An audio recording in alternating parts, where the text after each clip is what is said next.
Hi, hello, this is Yolaki sir. Welcome to Electrochemistry NCRT reading part of corrosion. Because, as I said, this particular batteries, primary, secondary, and fuel cells and corrosion, you need to be very good at NCRT. Corrosion slowly coats the surfaces of metallic objects with oxides or other salts of metals, other salts of that particular metal. The rusting of iron, the best example, tarnishing of silver, development of green coating on copper and bronze are some of the examples of corrosion. It causes enormous damage to buildings, bridges, ships, and to all objects made of metals, especially that of iron. We lose crores of rupees every year on account of corrosion. In corrosion, a metal is oxidized by loss of electrons to oxygen and formation of oxides. This is the overall process happening. Corrosion of iron, commonly known as rusting, occurs in presence of water and air. The chemistry of corrosion is quite complex, but it may be considered essentially as an electrochemical phenomenon.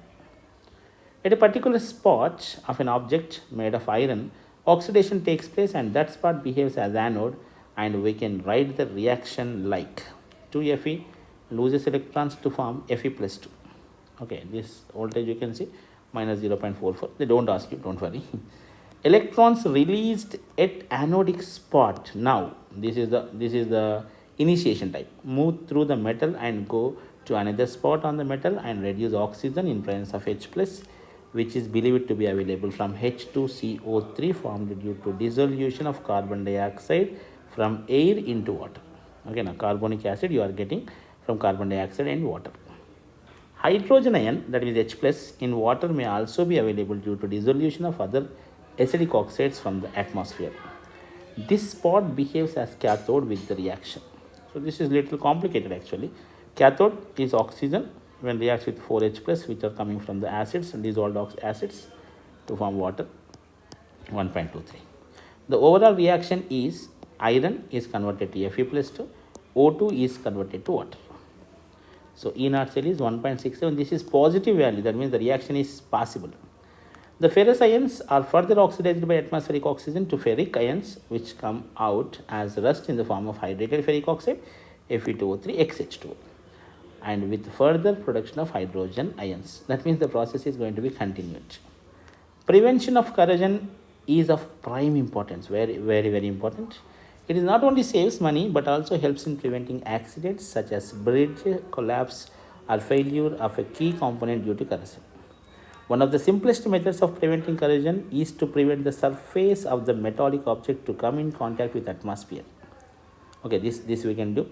This can be done by covering the surface with paint or by some chemicals like bisphenol. So this is your question. This is your NEET question. NEET, they can ask these kind of questions. IIT they don't ask, don't worry. Another simple method is to cover the surface by other metals like tin, zinc. That is called galvanization. Okay, that are inert or react to save the object. An electrochemical method is to provide sacrificial electrode of another metal like magnesium, zinc, etc., which electrode itself but saves the object. Okay, now then coming to in-text questions, the hydrogen economy. This hydrogen economy part also we'll discuss in next video. So this is about corrosion, how the corrosion takes place, what are the values of corrosion, and what is the overall value, how the process is taking place, how it is started. Okay, look at this diagram. See, this is Fe2O3 forming finally. These are iron. This is losing 2 electrons, becoming iron plus 2. This is our spot, first anodic spot, which is further reacting with O2 and H plus, finally converting into Fe2O3 XH2. Fe2O3 XH2, Fe2O3 XH2.